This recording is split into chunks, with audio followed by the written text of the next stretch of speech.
వ్యవసాయ శాఖలో ప్రస్తుతము ఇవాళ తేదీ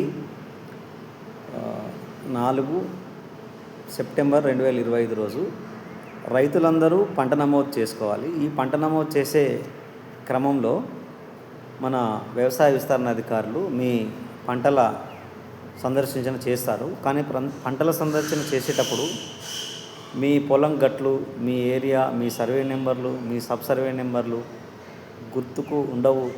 రైతులైన మీకే గుర్తుండవు. కాబట్టి మీ వ్యవసాయ విస్తరణాధికారి గారికి పొలం సందర్శనకు వచ్చినప్పుడు కానీ, లేదంటే గ్రామసభ పెట్టినప్పుడు కానీ, లేదంటే సంబంధిత మీ క్లస్టర్ పరిధిలోని రైతు వేదికలో భూమి బుక్ జిరాక్స్ తీసి ఆ జిరాక్స్ మీద ప్రతి సర్వే నెంబర్ పక్కన మీరు ఏం పంట వేసారు, ఉదాహరణకు వరి అయితే వరి, పత్తి అయితే పత్తి, మొక్కజొన్న అయితే మొక్కజొన్న, లేదంటే మినుములు, పెసలు, ఇట్లాంటి ప్రతి పంట కూడా మీరు రాసి చివరిలో మీ మొబైల్ నెంబర్ వేసి కేవలం భూమి పాస్బుక్ మాత్రమే, వేరేది ఏది వద్దు, జిరాక్స్ అది కూడా అదొక్కటి మీరు ఇచ్చి పూర్తి వివరాలు, పంటల వివరాలు రాసి మీ వ్యవసాయ విస్తరణ అధికారికి ఇవ్వాలి.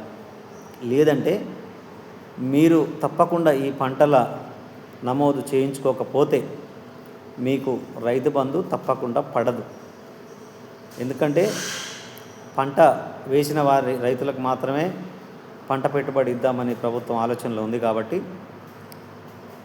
మీరు తప్పనిసరిగా వ్యవసాయ విస్తరణ అధికారి దగ్గర వెళ్ళి మీరు పంట నమోదు చేయించుకోగలరు.